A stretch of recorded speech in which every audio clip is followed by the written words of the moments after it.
Welcome to Fiery Discourse, your podcast and media featuring dragonesses, female dinosaurs, and other similar saurians and scalies. I'm your host, Ludmillanon, and with me are my co-hosts, Angron, Luckyeevee, Mathmachine, the Shark, Jordan, and Stryker. Today is our 86th episode, and we're discussing the 2014 Ben 10 Omniverse episode, Third Time's the Charm. So, let's get things started.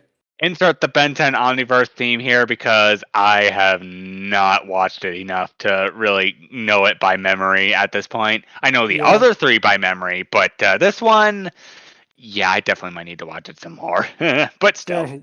Yeah, I can understand that. But so Ben 10 basically started life as an action cartoon, and it quickly grew to be one of, if not the biggest hit Cartoon Network had in years. Probably since at least Powerpuff Girls, because it got numerous spin-offs and sequel series. This sequel series, Ben 10 Omniverse, was kind of the grand finale of the franchise before a reboot a few years later. Shark, go ahead. Yeah, Ben, both the series and character were so popular that Ben himself became Cartoon Network's mascot for a while, almost the same level Spongebob is Nickelodeon's mascot. Yeah, and you can easily see why. Yeah, he absolutely joined the ranks of people like Courage the Cowardly Dog, Robin from the original Teen Titans, not Teen Titans Go.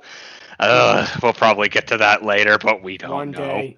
Yeah, we got freaking the Ed Boys, Johnny Bravo, like so many characters were made popular by Cartoon Network, and arguably one of the most peak and the most hyped out of all of them had to be Ben 10. Like, I was young when Ben 10 first came out, and I saw this and I was like, whoa, this looks so freaking cool. And years later, it still kind of is. Freaking a kid with a freaking alien watch that lets him transform into pretty much any alien. I was eating that up. I know. That was hype. Yes. So hype. It's such a simple concept too. It's like one of those things where you have to stop and think, like, why did nobody else come up with this before? You know, it really is something that when you think about it, it's something that would appeal to kids so much, and yet it took until the mid 2000s for someone to come up with the concept. But yeah, it really, really is a lot of fun in that. And this is it's like freaking. Sorry. Yeah, it's like freaking that one meme of The Simpsons where Homer's making a barbecue pit. Yeah, that's one fine-looking barbecue pit. Exactly. It is kind of like that. Exactly. It is kind of like that. But yeah, I unfortunately don't know as much about the franchise as you guys, because this is actually the first time I've ever seen anything from it. But of what I did see, I really enjoyed it. I really enjoyed this. Yeah, we got you covered on everything else, but you absolutely are gonna have a trip with it. I'm definitely gonna check this out. I'm definitely gonna check out more of this. Is like I say, from what I saw of this one, I really, really enjoyed it. But, I will say this though: start with the beginning. It absolutely is peak, and it deserves to be watched all the way through, hands down. Yeah, I can definitely understand that. Yep. It would I'll definitely try to check it out sometime on my own time. But for now, we'll talk about this episode, Third Time's the Charm.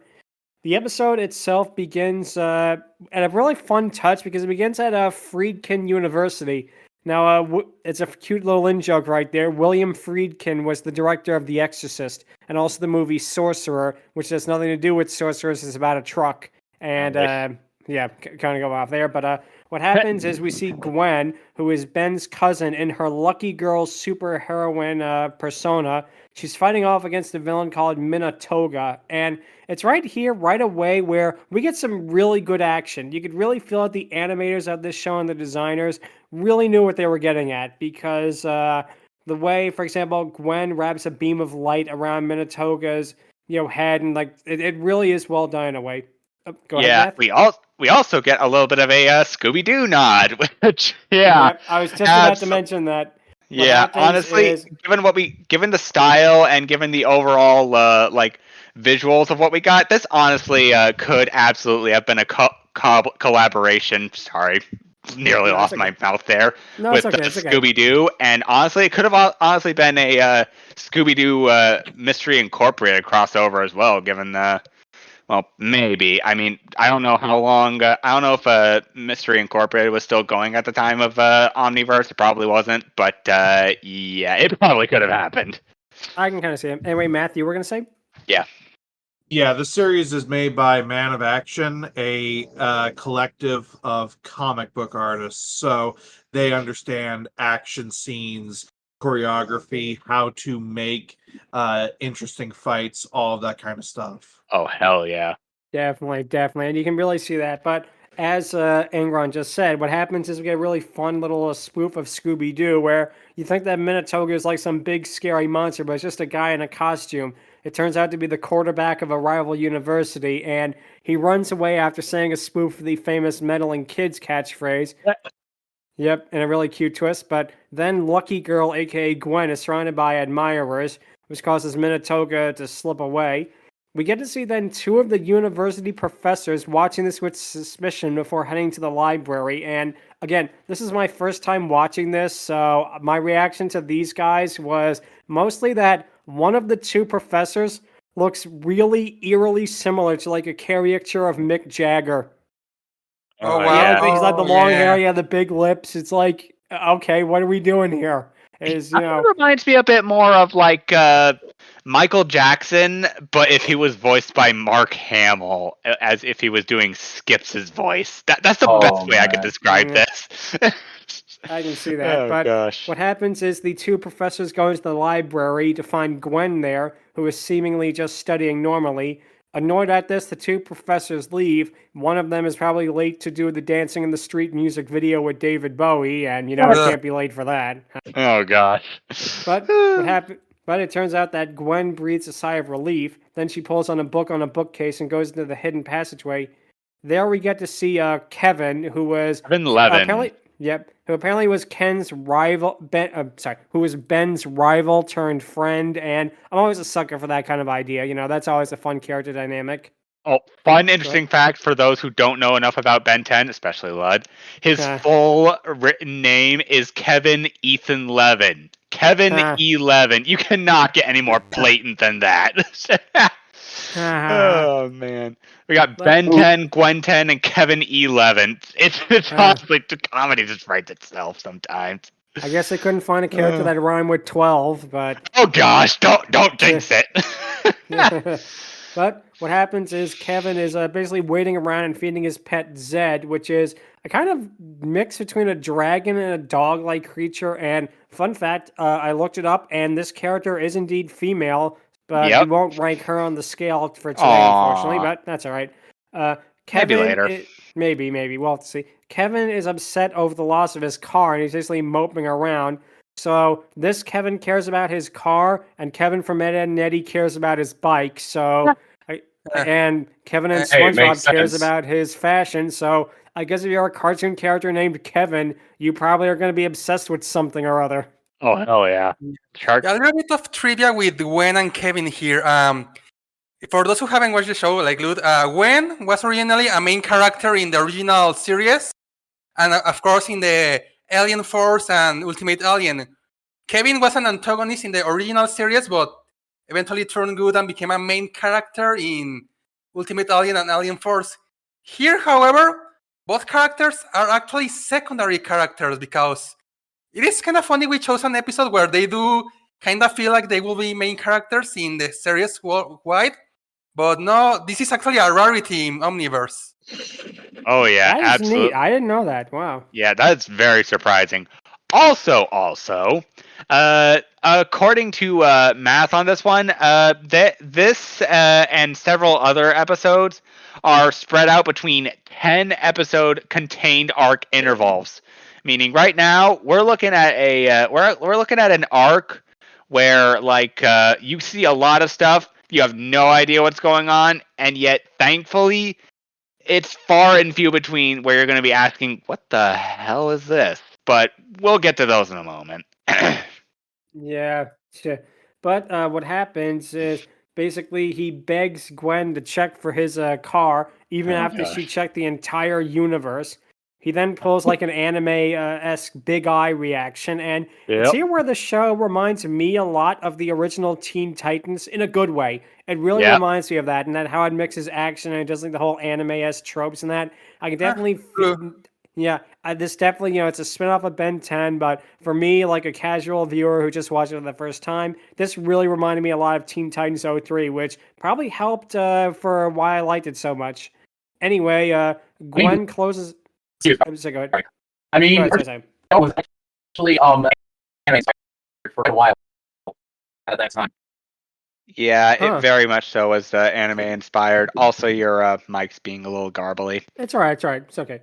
But what happens is basically Gwen closes her eyes and finds out where it is. They teleport to its location in Leisure Domain, which is a magical dimension. Kevin is glad to be reunited with his car as Gwen tells him it's time to leave. Go ahead, Chuck. Yeah, basically his car is in the quantum dimension. The quantum realm, as opposed to the phantom zone. Yeah, I was just about to say that. At least it's. I just imagine the car floating in there with like General Zod. Hear me, son of Zor-El. I will get you, and one day your heirs. Had to do it. Man. Sorry. It also kind of reminds me of the ghost zone from Danny Phantom. Imagine that happening. If only Dorothea was here. But anyway, Matt, you were saying?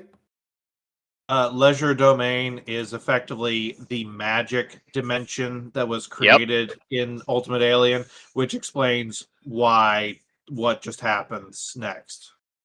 Yep. I see. Yep. But Magic. What happens is Ken is glad to be reunited with his car as Gwen tries telling him it's time to leave. Before they could do so, Kevin and the car are teleported out of there, leaving Gwen behind to face the wrath of Charmcaster. And Charmcaster is a witch who first appeared in the original series and who's voiced by voice acting legend Carrie Walgren, who does a really, really great job with her. And I want to be honest, I haven't seen her in motion, but I've seen all of her different designs. This is the best she has looked. I really like the color scheme. I like the Egyptian-style eyeliner on her, and really, and the haircut. And this is really the best she has looked in the entire franchise, to be honest with you. I really, really enjoyed her look here. Yeah, I mean, to be fair, you got the long-haired Scarlet Witch-looking version from Ultimate Alien and by extent Alien Force. And you got basically her, but looking like a sort of Gwen knockoff from the original Ben 10. But yeah, I gotta admit, I really do like the design here. It's where the simplicity of the show ultimately works in its favor this time. And yeah, and as you'll see later, it more than works in other ways as well. Hint, hint. Yeah, definitely. And Shark, you were saying? Yeah, the design is kind of similar to the one in the original series. Mhm. The thing is, if you see her design in the Ultimate Alien, they went for a completely different. Like you probably couldn't tell it's the same character, so it's more detailed, and she has longer hair, a completely different dress. Scarlet Witch, 100% Scarlet Witch. Basically. So Kinda, I guess yeah. they similarly how they decided to turn the series a little bit back from being too serious. They said, yeah, this design is extremely different. Let's bring it back to the original and let's just tweak it here and then. I'm glad they did. I'm glad they did because I really enjoyed this way more than I thought I would. Same here. Yep. But anyway, Charmcaster taunts Gwen about how good it is to see her as we then get to the theme song. The theme song animation is pretty cool, showing off all the different forms of Ben from the original to the new one. And the music is kind of this weird dubstep techno thing, which I guess was in at the time because this was like the mid 2010s and that was still popular then. Yeah. The music was a little annoying to me, but the animation was pretty cool, so I gave it kind of a pass. I didn't mind the music. Again, it's one of those songs that I'd probably have to listen to a little bit more often to like get it down, and hence why I didn't do the thing at the beginning. But yeah, I honestly didn't hate it. It wasn't that bad. Yep. Could have been worse. Yep, it definitely could have been. But after the opening, we see a Charmcaster confront Gwen, then talk to a mysterious bag she is holding. Gwen transforms into her superhero form and takes a step forward, only for Charmcaster to say both that she does not want to fight and that Gwen has no chance. The floor immediately lights up as Gwen is turned into a small statue version of her, then is put into the bag that Charmcaster has, and we find out why in a little bit. We then cut back to the university as... Oh, go ahead, sorry.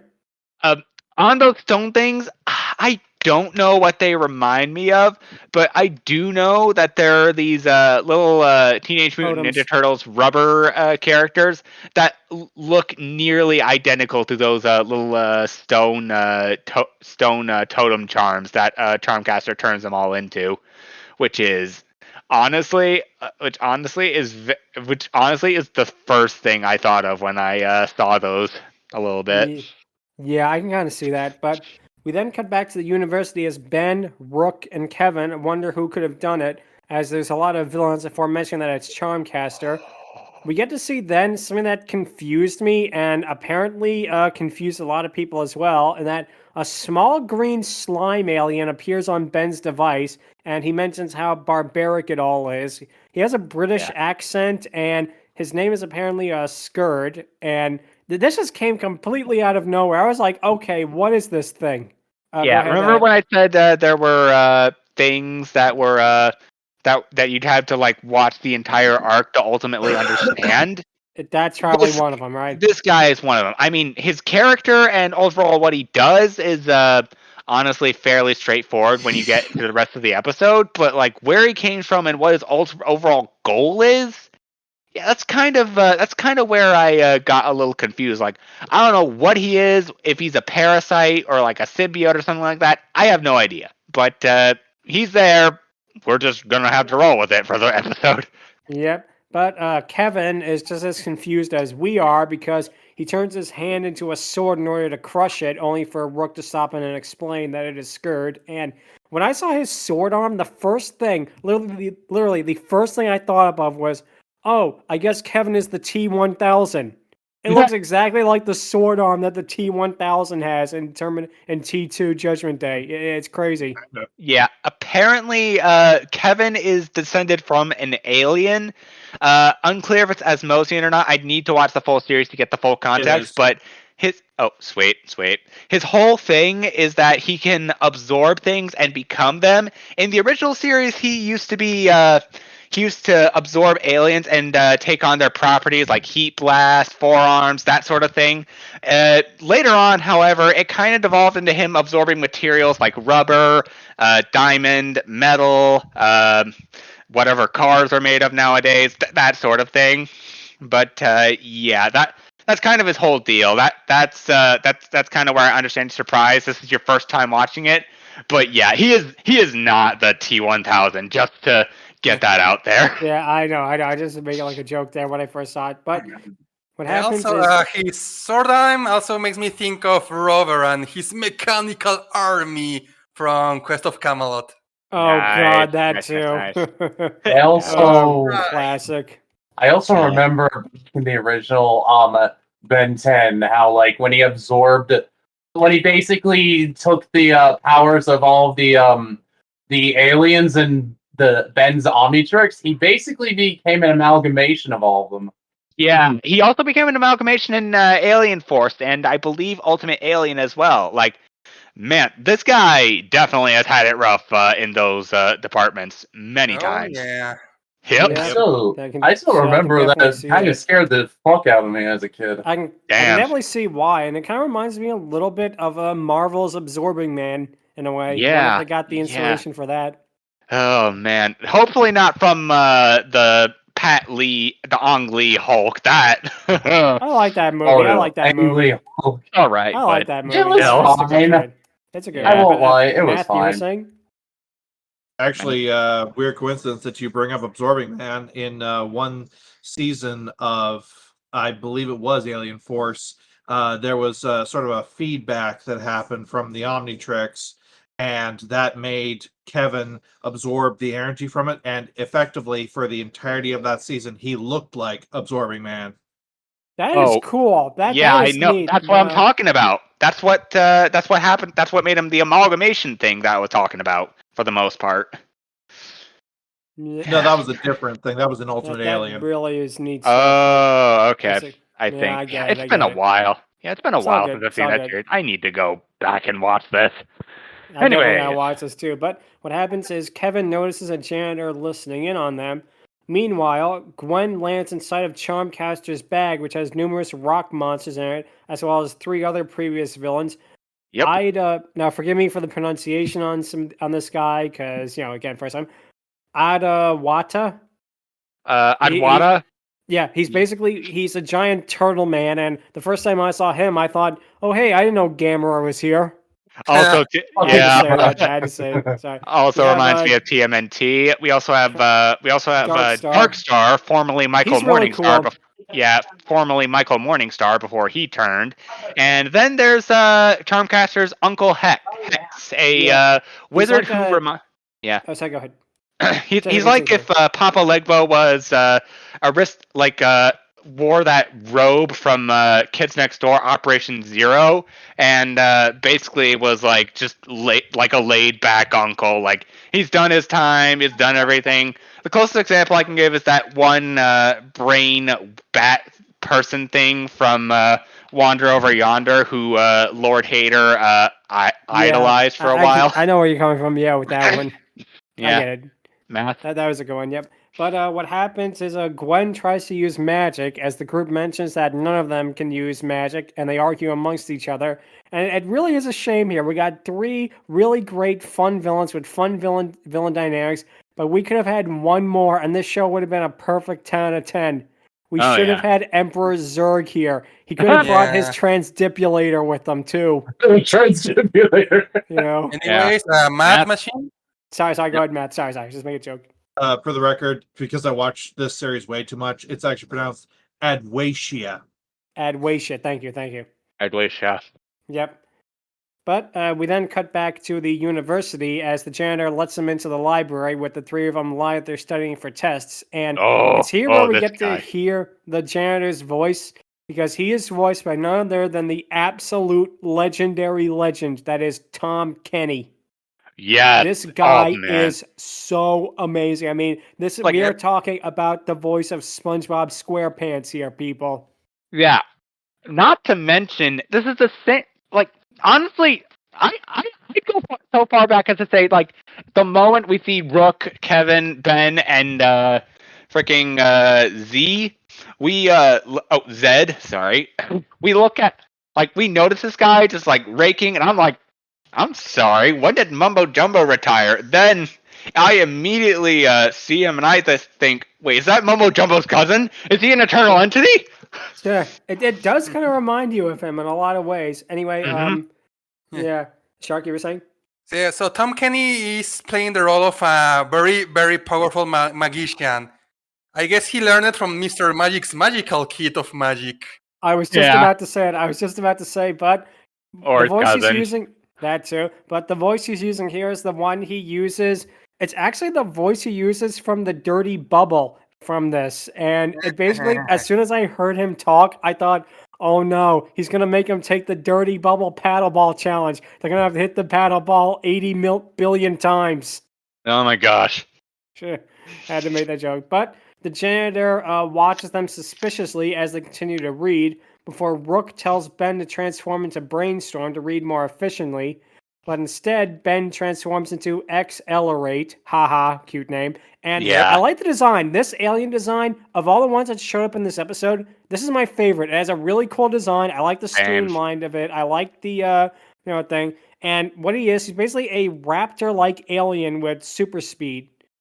Go ahead, sorry. Yeah. Oh, and also an interesting fact for all longtime Ben 10 fans who are possibly listening. This is the only classic alien from the original series that pops up in this thing. Like, granted, we get a little nod to Diamond Head later, but we'll get to that in a bit. But yeah, this is the only actual fully classic alien that we get to see in the series. The rest are completely natural to freaking the Omniverse series. Definitely neat. Matt, you were saying? So, Lud, as a person that's never watched this series, you thought the alien that was from the original series looked better than any of the aliens from this series. Congratulations, you explained one of the problems with this series. Oh wow. I mean, that's not invalid. I mean, to be fair, there are some of the new aliens in this series definitely 100% are worth the watch because they're unique. They have like a bunch of stuff going for them. But the downside is also that we got a bunch of different designs that ultimately kind of suffered because of this new anime, because of this new art style. And while it's not completely distracting, there are some moments where it can be a little off-putting for the most part. It's not bad, just kind of off-putting. Shark? Yeah, I can see. So I think one of the reasons why the classic aliens didn't really return that often is because new series will introduce new aliens that were basically more powerful or versions of all aliens. Like the original had Fire Blast, whose power was fire, but Alien Force introduced Swamp Fire, which could do fire, but it could also control plants. So I guess creators say, why will we bring the old aliens back if the new ones can do what they did and more? I can kind of see that, but like I say, as a guy who again has like no skin in the game of any of this, the Accelerate definitely was my favorite one of the designs from this episode, and I think again because it's probably the most simplistic one, and it really does look good. But what happens is he reads through the books very quickly before getting bored with it, and he just reads a comic book instead, and a really funny joke there. Skurd tells them to ask the janitor about books on magic, with Rook doing so, and the janitor instantly becomes so excited, and he does a card trick for them. And in the moment that actually made me laugh the hardest, like Accelerate is literally the only one that is excited by this. Even after Rook tells him that, even after Rook tries telling him that, you've seen real magic. Why is that so impressive? But if the janitor if the janitor really wanted to impress him, he should have done his greatest trick. Turned Squidward into an ice cream cone. Yeah. Oh my god. Or he could have easily done the greatest trick in the Joestar legacy. You gotta Smokey! Nice. But we then cut to the group reading, and Matt, sorry, go ahead. I feel like we are going to make a stupid amount of SpongeBob references this episode because Maybe. we Or have Mumbo talked- Jumbo references. Who knows? Or both. Yeah. Yeah. Why not both? Sorry, go ahead, guys. Sorry. Shark? To be fair, SpongeBob references, that's every episode. True. Yeah. So it's nothing out of the ordinary for this podcast. It really is. Fair. Yeah, sorry. Maybe about that, more than usual, but maybe, but we'll have to see. But we cut to the group reading and bored as the janitor basically is rambling about how much he loves magical tricks. The janitor then mentions the name Bizel, as the group notes that's where Gwen's got her superpowers and to keep studying. But then all of a sudden, Charmcaster appears, having heard them mention the name Bizel. And it's here we get another really fun moment with Kevin asking Gwen, asks where Gwen is, and Charmcaster pulls the totem out of her bag and mimics Gwen in a hilarious way by doing like a squeaky voice. And one thing I did not expect from watching this episode, Charmcaster is funny. She is really a well-written character. I could see why she was a fan favorite villain of the whole franchise, because she really is a fun character. Yeah, she's a very nice foil to Gwen. Firstly, which definitely makes it better. It's like like the way Kevin is to Ben for the most part. And second of all, yeah, like seriously, like I hear her voice, and like though it's not the actual voice actress for this character, she absolutely sounds like Starlight Glimmer. It was just way too uncanny when I heard her talk like that. I was fooled too. I thought it was Starlight Glimmer's voice actress. I had to look it up, but it's not. Yeah, Wow. it's not. Yep. Something that really works is that the recurring villains, every single one had something different, not only in personality, but they had like a gimmick or a shtick that made them stand out. So even if they return not many or too much, every time they will do something different and funny in this case, like Charmcaster talking to her bag or mimicking Gwen, like you said. So they had that going for them. Absolutely. Yeah, I really, really enjoy that. It really is. It's fun when they do things like that. But what happens is Ben says that it was a big mistake and prepares to transform into another alien, only for him to become Sasquatch, basically. More accurately, it's Shock Squatch, and I love the my apologies. Yeah, Shock Squatch, and I love what they ultimately did with Shock Squatch. Like, it's one thing to have him just be a giant. Yeah, it's one thing to have him be a freaking giant, possibly electric and/or seismic Sasquatch, but it was another thing to give him like a freaking Canadian accent. That's true. As well. The first thing I thought up of when I saw him, literally the first thing that popped in my mind, welcome to the Himalayas, Snow Code. Oh, nice. He'll go to a pig to kidnap Billy for his egg salad. Oh, God. That's even better. Ruggle Froggle. Somebody help me. Yeah, classic. But what happens is Charmcaster is not playing around. She blasts him with magic while Zed runs into Kevin's arms. Zed's voice kind of reminds me a little bit of Scooby-Doo in a way, and I wonder if that was intentional. Like, it has kind of a Scooby-ish quality to it. Yeah, either it was Dee Bradley Baker or Frank Welker. We might never know. Probably was Frank Welker or Dee Bradley Baker. Most likely. But Skurd basically gives Ben an arm cannon that shoots out multicolored blocks. But Charmcaster... Charmcaster casts a perspective spell on her that turns them into flower petals in a pretty nice touch. And her reaction of, oh, for me, oh, you shouldn't have. That is so much fun. I love it when they give characters little moments like that because it really makes her feel so alive in a way. But absolutely. Go ahead, Matt. Zed was voiced by Paul Eating, Grandpa Max. Oh, whoa. Really? Oh, wow. Huh. Oh, yeah. That's cool. That is neat. Awesome. I like that. Okay, first it was Dee Bradley Baker. Then it was Frank Welker. And now you're telling me freaking Grandpa Max is a jack of all trades when it comes to monster voices? That is wild. Holy crap. That's very impressive. That is very, very impressive. And I'm really, wow. I was not expecting that guy to do the voice. But, hey, good for him. But Charmcaster teleports the group out of there. Kevin just wants to run right back into the library, but Charmcaster puts up a protective spell, and she summons the stone golems. Kevin attempts to grapple with it before returning to normal and being thrown into a tree in a pretty funny moment. Meanwhile, in another... Yep, a moment that, again, got a good laugh out of me. But meanwhile, Charmcaster is happily running through the library before taunting Gwen that it is all hers now, and... I do like that the fact we don't get to hear the totem's responses to her. We just hear her talking to the bag. You don't hear it, and then you have her respond to it. I like that. That is cool. That's a cool way of doing it. Yeah, but, it's a nice way to. It's a nice way to save on budget costs, but also a nice way to just like have the actors do what they do best, improvise for the most part. Yeah, definitely.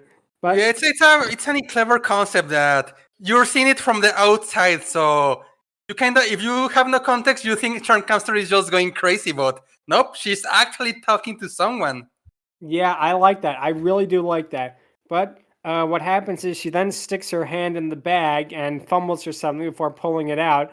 I like that the ones that are basically totems have to run away from the giant hand in another fun little moment. Hex asks if she's all right, but it turns out Gwen has a plan on how they can all get out of there. Rook mentions that Charmcaster put a protective spell in the building, which, thank you, Captain Obvious. Yeah, no shit. Like, yep. Yeah, that moment, like, it's not bad, but, like, did that really need to be mentioned? Like, you know what happened, but... It's like, show, don't tell kind of thing. But, all right. What happens is Kevin and Ben want to save Gwen and get the, basically, Bizel's charms. But the janitor laughs at this as he reveals that he is none other than Bizel. By slamming his staff into the ground, he gets wizard robes and a giant medallion. And I guess Spongebob was right. He is a level 20 mage. Nice. I am a level 20 wizard. Yeah. Yeah. He doesn't have the Rasputin beard, though, which is kind of a shame. Beard of Rasputin, no. Oh, gosh, that is something. Oh my gosh! It'd also be funny. Oh man, he also in spite of that probably took pizzazz lessons from Zatanna. I can definitely see that. I really can see that. And again, he is a fun character in his own right, and we'll get more to him in a second. But meanwhile, Charmcaster's in the library, wondering why her uncle would pick this place in particular. But she then pulls in the handle of a grandfather clock as the center of the room goes down, and a bunch of different magical runes come up. Yep, it's a spell circle. Yep, that's what it is. Aeon but circle. Then we cut yep. Oh gosh, now it reminds me of freaking Amphibia, where Grandpa, where Hompediah Planner's like, play the forbidden note. Forbidden note. That was a meme for a while. Yeah, I know. It's a fun meme. I'm glad it was. It was a really fun moment. But what happens is, in a really funny moment, the group is shocked at Bizel, but he's just busy performing card tricks for them. But Ben asked if they could all get inside, and in another moment that probably was my second favorite joke of the episode, Bizel has them all hold hands and close their eyes, but nothing happens. When Kevin asks what that was all about, Bizel just mentions, "Oh, I thought it would be a nice trust-building exercise." That is so funny. And for this character was a one-off character apparently, and you would never know it because by watching this, you would think he was in this show for like 5 seasons beforehand. He is so well written, and again, getting a guy like Tom Kenny to voice him, who really knows his stuff when it comes to doing great characters, because this is fantastic. He really is probably the best part of the episode, him and Charmcaster for me. But what happens is Ben asks if Bizel could just make Charmcaster disappear, as he just has another great reaction. He just shrugs and says, probably, and then he's busy doing another card trick. But cards. Yeah, this is what I love about Bizel. In spite of being phenomenal cosmic power, all he cares about are the itty bitty little things. Like, this is a guy who has been around the block and has learned to appreciate stuff like simple card tricks or like raking or like just he's a guy who knows his shit but doesn't care because he finds it honestly trivial. He just wants to do what he wants to do. You know? Yep, I can definitely see that. But Math. And what you were saying? Yeah, so when I initially saw this character, I actually thought that this was a really smart thing to do because he is the most powerful magic user that's ever existed. So doing anything is simplicity for him. It's this idea of you are the most powerful being that's ever existed. Okay, great. Oh shit, I can literally do anything. Everything's trivial. This is kind of boring. Yeah. Man. It's great characterization done really quickly, which is why he prefers just these card tricks, because this is actually him having to do stuff himself rather than I can just snap my fingers and bend the universe to my will. That's two things just... Yeah, sorry, continue. That's what I initially thought when I saw the character. Turns out it's actually a lot simpler and I overthought things. The guy that is the showrunner just hates magic and superhero shows. Wow. Clearly someone wasn't a fan of Doctor Strange or Zatanna, firstly. Yeah. Speaking of Zatanna, actually, that kind of reminds me of her. Like, she's a grand showman who basically just wants to freaking put on a show and do simple stage magic despite having all that power. And that honestly kind of reminds me. An all-powerful being who delights in the little things and the stuff that honestly mortals would find either trivial or honestly just like not great. That's basically just Princess Celestia, if you really think about it. Kinda, in a way, it kind of is. Yeah, but that's just me. Anyways, it's all good. What happens next is basically as Math said, what happens is Bizel is lamenting how real magic has no rules and he prefers stage magic. He then shows them a magical portal which teleports them all into the library. And again, him being so blasé and over it is a really fun character detail. And like Math's suggestion, that would have been way more interesting if they actually went to that more than just like, oh, I don't like magic and superhero stuff. I feel like if they actually intended for it to be that way, it would have been way better written, but oh well. Yeah, James. absolutely. But still, Yep. it's still what we got absolutely works. Definitely. We then cut back to the inside of the bag as Gwen is busy drawing a rune with lipstick, only for Charmcaster to pull them all out. She pulls the totems on the ground and summons Bizel. And probably the funniest, one of the funniest things, most unexpected parts of the episode, which, granted, I've said that probably 5 times now, but this really was something that surprised me in a lot of ways. How Bizel leaves the room and being summoned, he starts spinning, like spinning in circles, and he starts going, "Ooh, I've been summoned." It is so ridiculous looking.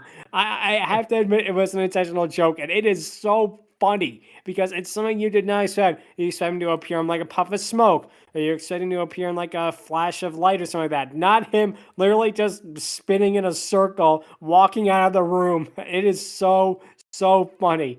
But, Again, phenomenal cosmic power, so he's probably like immune to this to a degree, but he just like goes with it because, oh no, I've totally been caught in your foils. Oh, kill exactly. me. It is so funny. It really, really is how over everything he is. Yeah. You were saying? I mean, that's what you said is basically confirmed by a scene that happens a few seconds later. When Lud gets to it, I'll explain a little bit more. Yep. What happens is that he attempts to do a card trick before Charmcaster, but she just turns him into a totem. Then she claims she has all-powerful magic with the magical users. But go ahead. Yeah, that's what I was talking about. She quote unquote captured him. If you look at that scene real closely, he does a smirk before getting transformed And a wink. into one He of does the a wink figures. too. He let her do that. Yeah, I That know. is cool. That is cool. I like that they do that. I really, really do. That is something that is neat. But what happens next is Ben basically as Charmcaster I'm sorry, Zen run towards Charmcaster with both Ben and Rook wondering why Zed is acting so weird.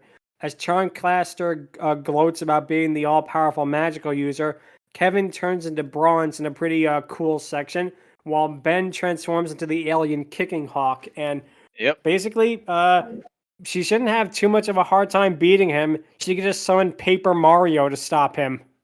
Nice. Yeah. He basically Are you is just ready like, to? yeah, basically. Yeah, we need the great Gonzalez here to stop him. Yeah. Oh my god. Yep, that's who we need.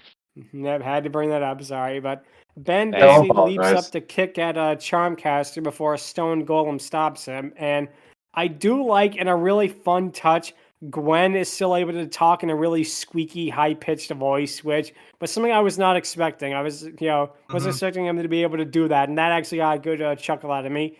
But it turns out that. Go ahead. Sorry. Oh man, it honestly kind of reminds me of that one scene from Foster's Home for Imaginary Friends, Destination Imagination, where like the tyrant king, quote unquote, turns them all mini, and traps them in a replica of the Foster's home, and they're just like, when they try to get Frankie's attention, they're just all like talking in teeny tiny voices. It also kind of reminded me of Minish Cap a little bit. Anyways, you were saying, Shark? Yeah, something I just realized when Charmcaster captures this guy, basically SpongeBob got turned into Squidward's house. Oh no. Well, hey, she has a secret bag, not a secret box. Oh gosh. And there's not a secret string in it, so he should be safe at least. At least there's that. There's no embarrassing snapshot of the Christmas party. We're on a roll with SpongeBob references. Sorry, we had to do it. But what happens is Zed notices and he runs towards the totems, putting them in her mouth as Kevin, Rook, and Ben try to fight Charmcaster. And a really cool touch, Charmcaster causes a stone golem to throw Ben right into Zed, which again causes him to finally be able to hear the Gwen totem. It tells him to reach into Charmcaster's magic bag, but Ben can't think of anything. Rook destroys a stone golem as Charmcaster is upset at this, and then she utters a magic spell. And this is the reason why we're doing this, folks, because a cloud of pink smoke comes over her as she transforms into a dragoness.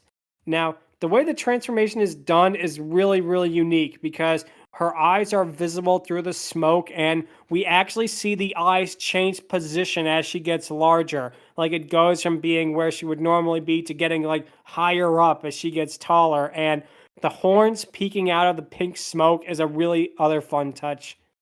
Yep. And I'm going to say this right now.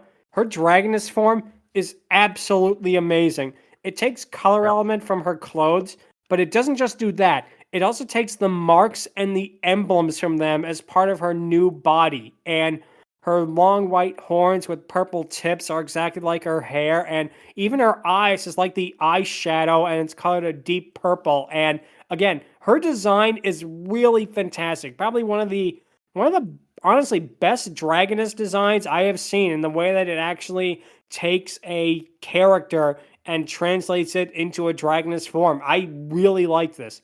Go ahead, Shark.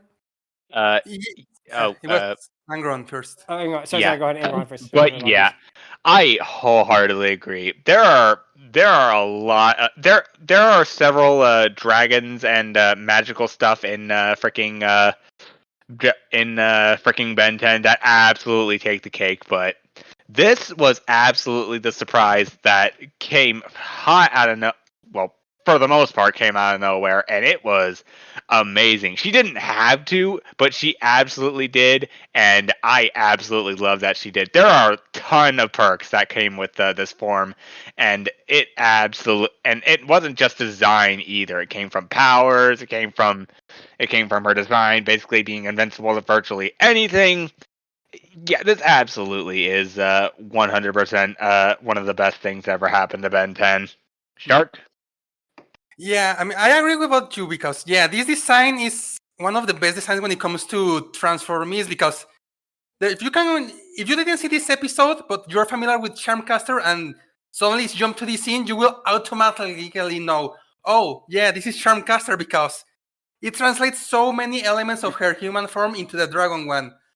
Also, I'm gonna go in an interesting tangent here, because what Charmcaster did is basically something Ben has been doing for years. Because in Ultimate Alien, there's a dragon. It's male, but there's a dragon, and the episode he's in confirms that dragons are in fact aliens in that universe. So the whole thing of the Omnitrix turning you into aliens, Charmcaster just did it. Yeah, That is absolutely. true. That is really true. Good point. Yeah, a more magical way of doing it, but yeah, pretty much. Also, that dragon from Alien Force 100% slaps. It's awesome. Amazing. Anyway, Matt, you were saying? Sorry? Mm-hmm. Shark beat me to it. We were literally going to say the same thing, that so Man of Action has done a dragon before because of that alien race. So like minds, think alike. He looked really boss in the series as well. So oh hell they yeah, do have some background in making cool dragon designs. This one is like so far beyond that even.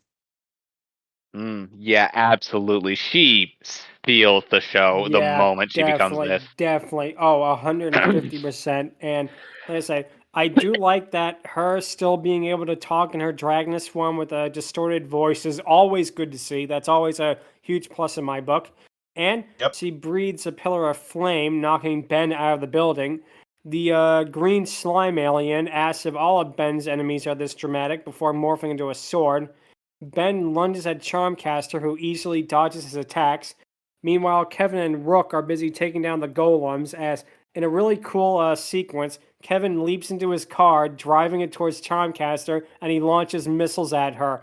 And in a moment that is so badass and funny at the same time, she just stands there and takes it with a smirk on his face, and Kevin remarks, "I hate magic." In a moment that, again, it's so perfectly timed. So, you were saying? Okay, firstly, to the dramatic bit, like, honestly, I like the part where the morph summons freaking a diamond head arm and a sword, and he basically says, "I dub thee Sir Chicken of Hawk," which still another bit of a snark from him, which was freaking hilarious and easily one of the best lines in the series. But second, that scene in particular was just, good lordy, amazing. Just shows how powerful she had truly gotten in that place, where the only thing that could really stop her, to pull a little bit of a line from The Incredibles, was herself, really. Like her own hubris. Yeah, in a way, you definitely can see that, but we'll talk about that in a minute. In that, what happens is Charmcaster taunts Ben as she smirks in triumph before Ben pulls out the Bizel totem. She basically sarcastically remarks that it doesn't give him magic, but Ben uses sleight of hand and the green slime alien to help him to make it disappear. And this is actually a moment that I was not expecting. Charmcaster is completely floored by this and wants to know how he did it, as he has no magic. Like, this is so beyond the realm of comprehension for her that it is amazing. Shark? Yeah, I love how he drops the typical menacing dragon act at this part. Like, before this, she was doing the typical, oh, I'm powerful, you cannot defeat me. But when Ben does this stunt, she drops it. She goes like, wait, what? No, that's impossible. How would you do that? No. Exactly. It is so funny. It really, really is so well written in a way. But it also let me just say sorry. What happens is a Charmcaster, shocked, looks in her bag for it before accidentally touching the runes, which begins to suck her into it. And go ahead, Matt. Sorry, Angron first, sorry, then Matt. Go ahead. Yeah. Basically. Yeah. As I was saying. Yeah. Basically, that moment right there is honestly what really sold this entire episode for me. Like, this was basically kind of built up, if you really think about it. Like, from Bizel basically doing pick a card and just basically like Ben reveling in the simplistic things.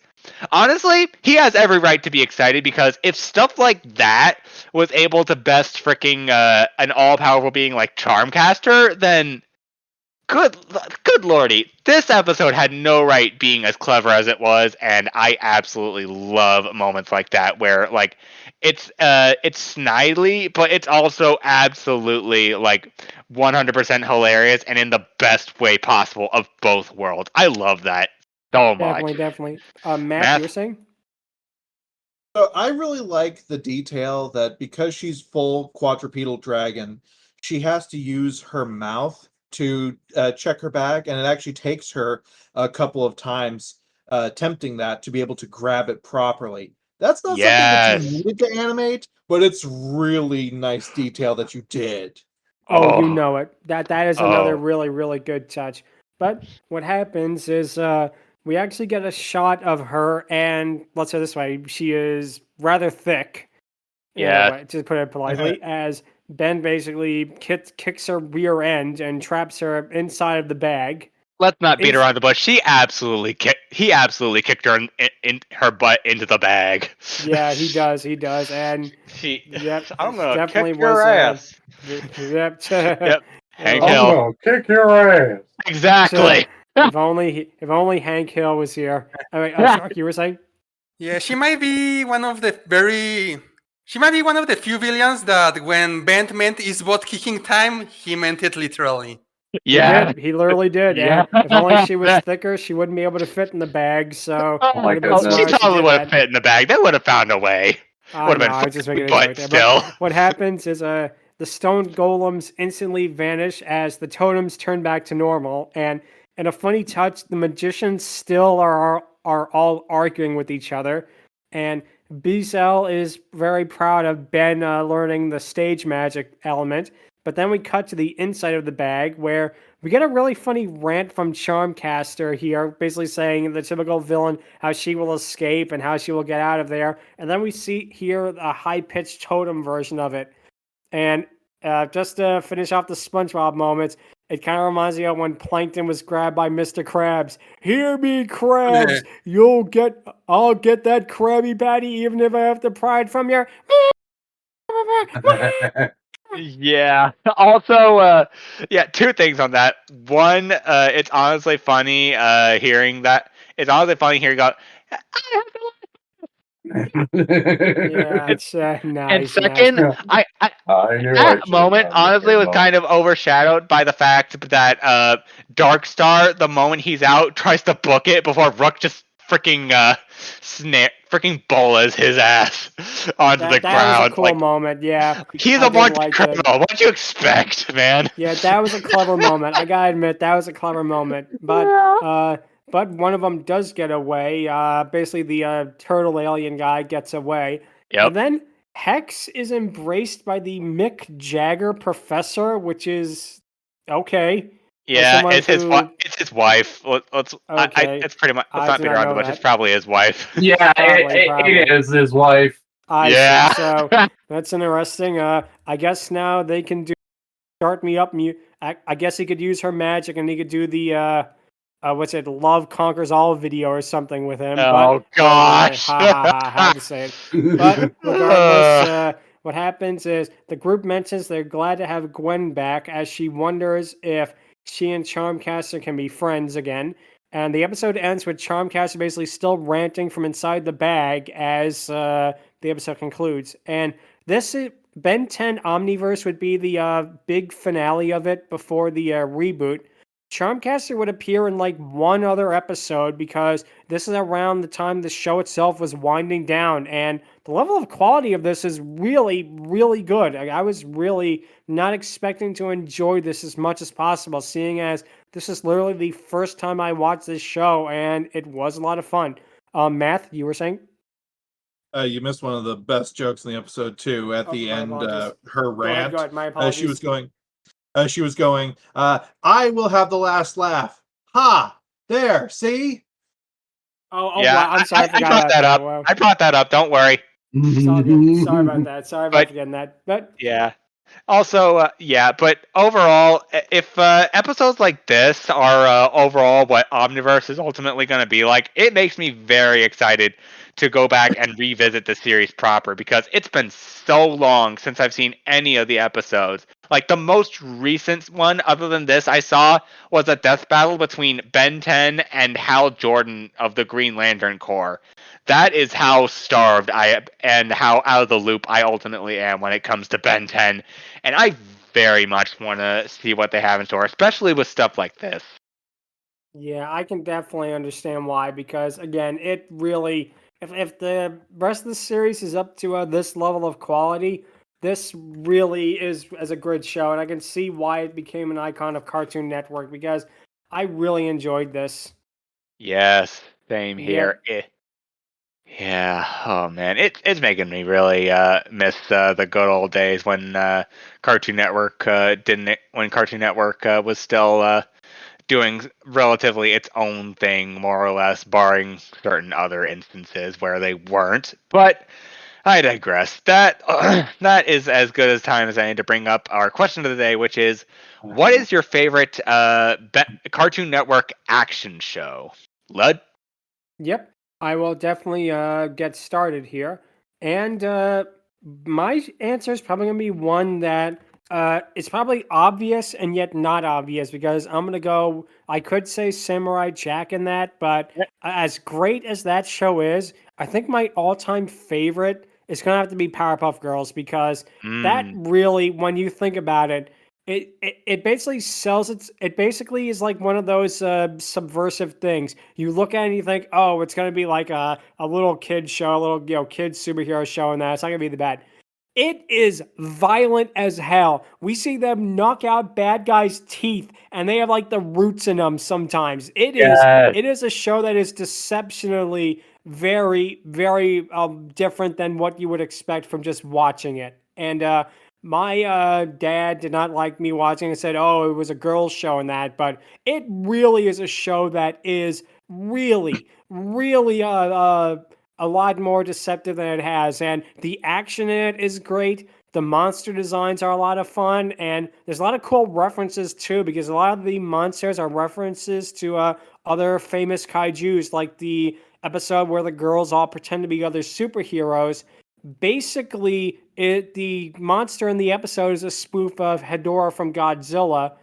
And yeah, I really and Powerpuff Girls is one of those shows that It might have been the first superhero show I actually really enjoyed because it was a lot of fun. It had great comedy. The action was really well done, and again, just it has so much heart to it too, and the character designs as well. You could really feel that this was a show where they wanted to do basically whatever they wanted, and they got it because that there are so many iconic villains.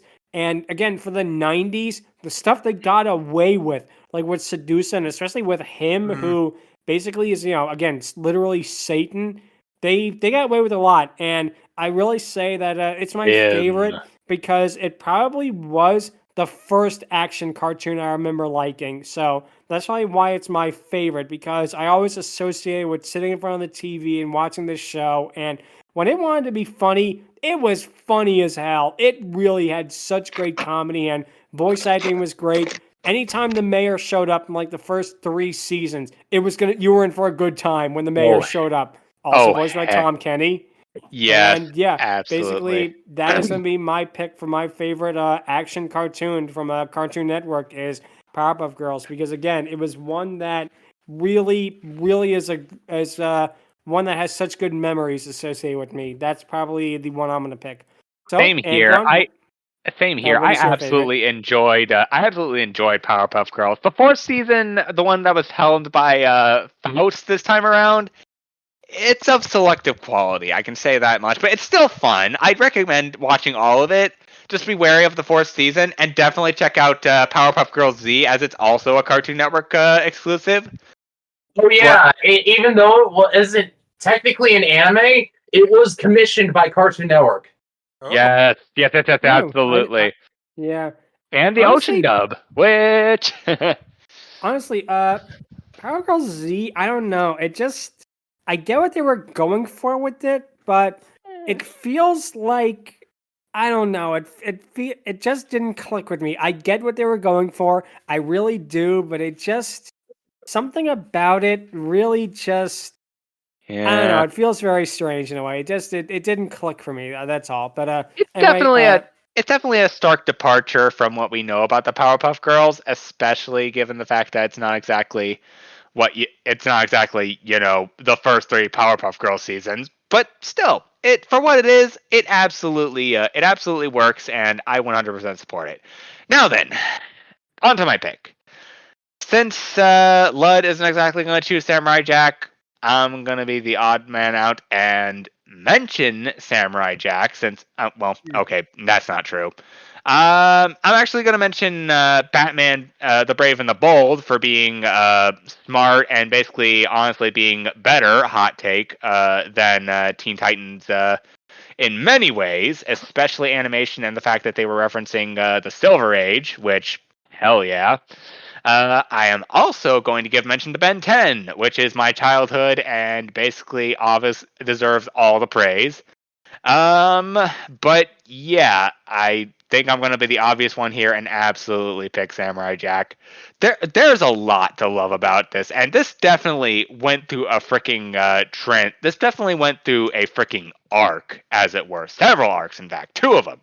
The first was when it transitioned to Adult Swim, which is technically still Cartoon Network, but and it basically went a little more mature and a little more aggro, but in a way where it absolutely works. However, the ending, it's of selective quality. It's okay, and they knew about it, but they're all reacting like, oh no, everything's bad. However, in comes the video game that absolutely fixes everything and gives Jack the closure he absolutely deserves. And that is why I'm absolutely going to give Samurai Jack the praise it deserves. Not just for the original seasons. They absolutely slap. They are kidified versions. They're non-lethal because, let's be honest, it's a kids channel, no blood until Adult Swim. But yeah, it absolutely works. It all works except for the ending. And that is why I'm absolutely going to put Samurai Jack on the highest pedestal it can absolutely give. I'm also going to mention Steven Universe, but that one, while the action's great, I'm not exactly going to say it's in the same breath action-wise as something like, say, Samurai Jack. So yeah, absolutely Samurai Jack. Yep, that's a really good one there. So, Math, what would your favorite Cartoon Network action cartoon be? Mine takes place long ago in a distant land. I Star the Wars, the Clone shape-shifting Wars. master of darkness, unleash an unspeakable evil. Oh, I could have done that. I could have done that. You beat me to it. But Sure. yeah, obviously it's gonna be Samurai Jack for you. Yeah, it's Jenny Tartakovsky, and Tartakovsky is my favorite modern animation director. Yes, man- same here. The man Yeah. has a agreed. great style and a great sense of humor, and you could see that when he was doing the Clone Wars, that was sort of a take on this, but he really perfected this style of action with Samurai Jack, and I think that Samurai Jack is still his magnum opus. Even for as Absolutely. popular as Primal is seen, I still hold that Samurai Jack is better. Yeah, absolutely. I It, also it like the largely stems from I also it like largely the stems from how much Tartakovsky was able to do with Samurai Jack. He's basically just given a blank slate to come up with whatever crazy ideas he wanted, and boy, howdy did he! Oh, absolutely. I Definitely, also like what definitely. I also like that Clone Wars was somewhat the build up to the Clone Wars that we got from Dave Filoni on Cartoon Network later.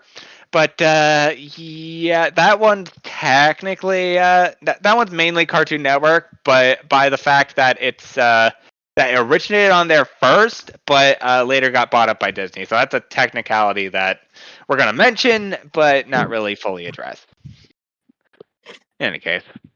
Yeah, that's definitely a great, great choice right there. You can definitely see why it's one of the more iconic things he worked on, and it still works really well to this day. It really, really is a classic show. So anyway, Shark, what would your favorite action cartoon from Cartoon Network be? Well, time for the third Samurai Jack choice of the week. They hear Because that? yep, Yep. Samurai All good. Jack, Takabowski, it's a great. That Yes. is actually spectacular. The storytelling is great because a lot of episodes have like quiet moments. Like there's not much dialogue when Jack is alone, and that's fine. The character is one of the most well written too. Also, Yep. Definitely, definitely. I mean, what can I say that hasn't been said yet? Honestly. No, it's all good. It's all good. We understand because again, it's one of those things that you can definitely see why it's the one that's being chosen because it really is the most iconic one. And let's see if we can keep that train a going. Stryker, what would your favorite Cartoon Network action cartoon be? Gonna have to bring the train to a halt here because I didn't grow Oh, up with Samurai Jack. oh, okay. Ooh, you What is it gonna be then? absolutely should. You absolutely should watch it if you haven't. Oh, I've watched a couple of episodes. It's great. It's Awesome. just I did not grow up with Samurai Jack. Instead, I'm gonna choose something that probably no one here is gonna select. Teen Titans. Oh, Also okay. good choice. I can see that. It's been a very long time since I've seen Teen Titans, but I can understand why you'd like that. I grew up with that show. It was fucking epic. Same, N- though the novelty's kind of worn off on me. And not enough where I prefer Teen Titans Go over it. Lord forbid I ever do that. Even with the Doom Patrol specials, but yeah, it has been a while since I've seen anything from that series, and oh man, it has been far too long since I've seen that show. Maybe if I watch it again, I might get Yeah. I might get reinvested in it. But yeah, I definitely agree that I definitely agree liking that show. Yeah, I want to.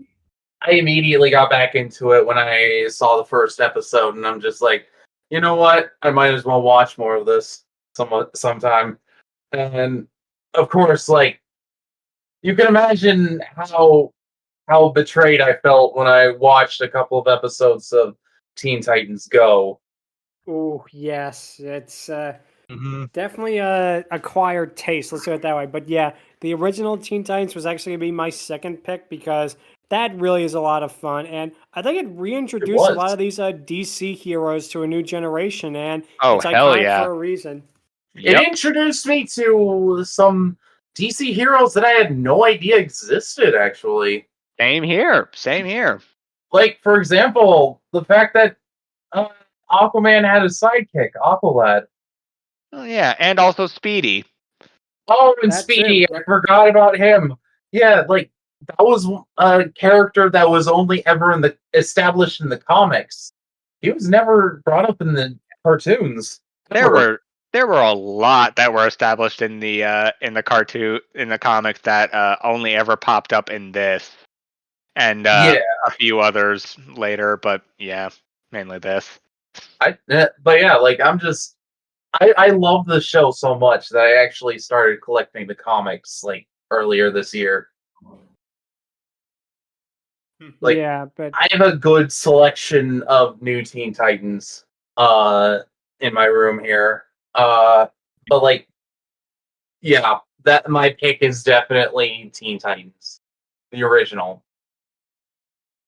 yeah, that definitely is a great choice. That was one of my favorites too. I think after Powerpuff Girls, that might be my favorite because I really like it. It's a really great show. The action's great. It actually probably also introduced people to anime art style in a way who normally wouldn't watch that stuff. You know, some people who never would have watched it maybe Absolutely. gave it a chance because of Teen Titans. And again, it's a really fun show for a reason. Anyway, Yeah. Jordan, sorry. Jordan, what would your favorite animated action cartoon from Cartoon Network be? Oh, that's gonna be hard, but actually, you know what? That's not gonna be hard. I kind of grew up around Teen Titans and Samurai Jack. Basically, all of those cartoons, I kind of grew up around that area, so. Hmm. Oh, it's gonna be tough. Teen Titans, what the hell? Because, one, I met the original voice actor of Beast Boy. Nice. Nice. Nice. Oh, I mean, it was weird seeing him in person because, oh my god, I hope he's never going to listen to this podcast, but he probably will. Oh, Lord. Hey, Yeah, you never know. honestly, it's weird meeting the people who voiced basically your heroes, like Nicole Oliver Zubea, D. Bradley Baker, pretty much all the Clone Wars, all the clones in the Clone Wars. Frank Welker as Megatron. He might listen if he probably remember me or not, but I don't want to be mean, so I'm not gonna say what he looked like when I saw him. But it was kind of cool to see him, and when I had in my mind of what I was gonna see him, I was gonna be like, "Oh, Beast Boy, you remember that song you used to sing to Tara on the Teen Titans Go series?" Oh god! Oh my goodness! Like, okay. Nice. Oh, That's It was great. so cool seeing him, but yeah, I'm gonna say Teen Titans for me because I love how they kept it balanced of the Goofy and the series, but mostly it was leaning towards the series a bit, but I just love how they had the whole style. Like, the art style for the Teen Titans for the original was so, like, out every Marvel or DC character has got to be. You got to have the dark shadiness of the corners. You got to have the goofiness, and I like the Teen Titans Go series. Oh boy, it's like, okay, what happened to the cool series in which Control Freak in one of the episodes kind of made a huge point. You guys used to be this cool. Now look at y'all. Yeah. He was right. He was 100% right. He was very much right.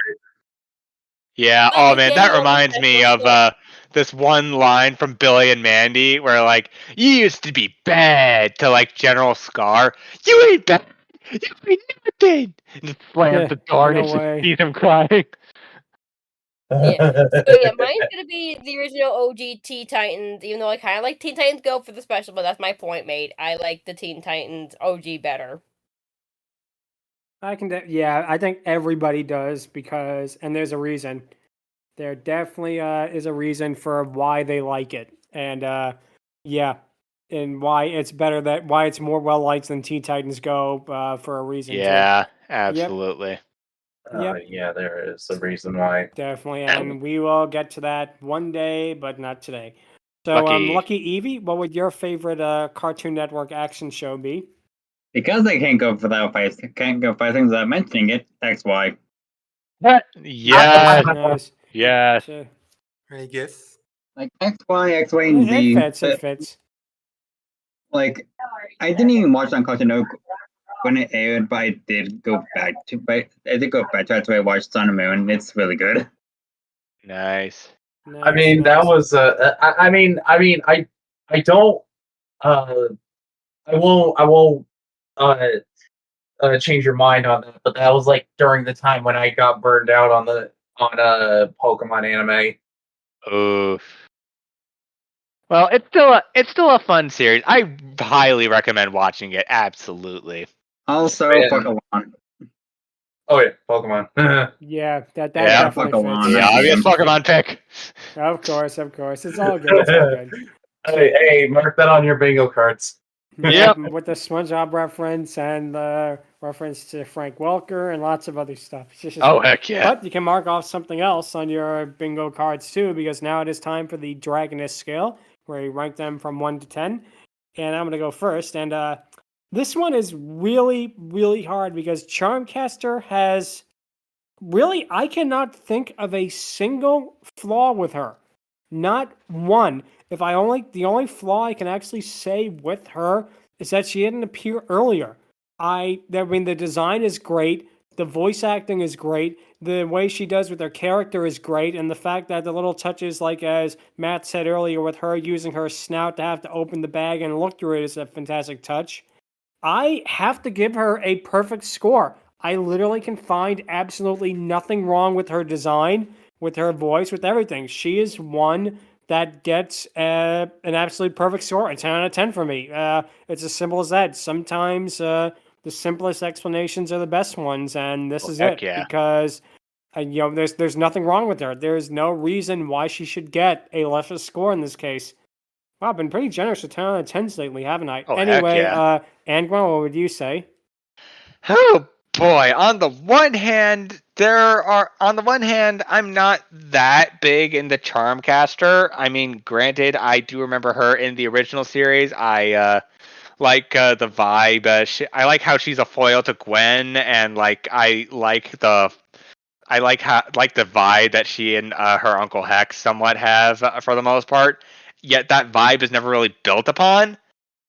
But on the other hand, yeah, I can't find anything wrong with this either. She obtained her goal of getting magic, capturing Bizel, and basically becoming a big old honking invincible dragon that literally got stopped by Kickanog kicking her in the keister.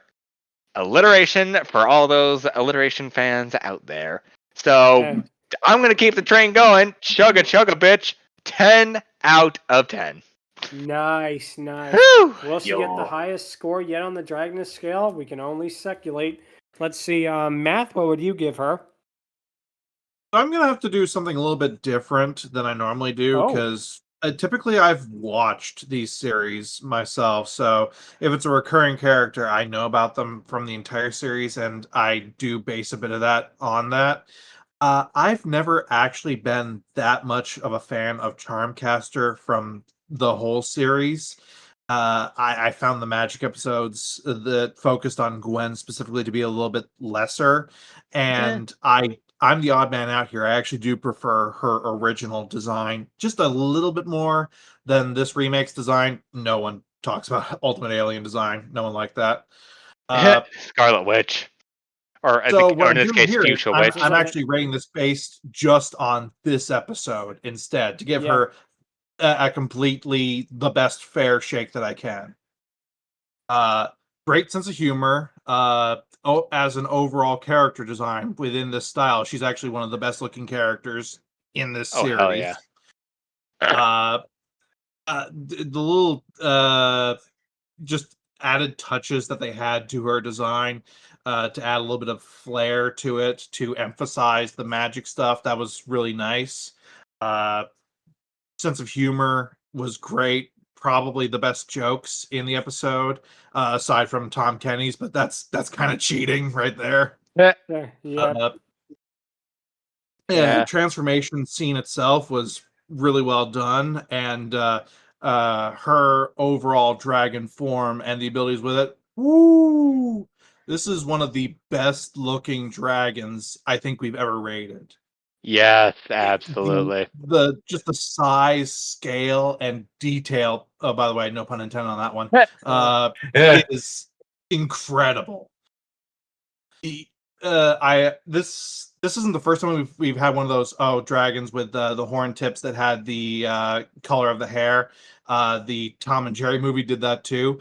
This one looks so much better though, and I agree. it helps that it's Man of Action. They come from a comic book background. They know how to design characters. They know how to do action, and it shows with this. And I think that they put the majority of this episode's budget into this scene alone, and they knew that it would work. Yes, absolutely. So all of that combined, it can't be anything but a 10. Yes. Wow. Haha. Very good.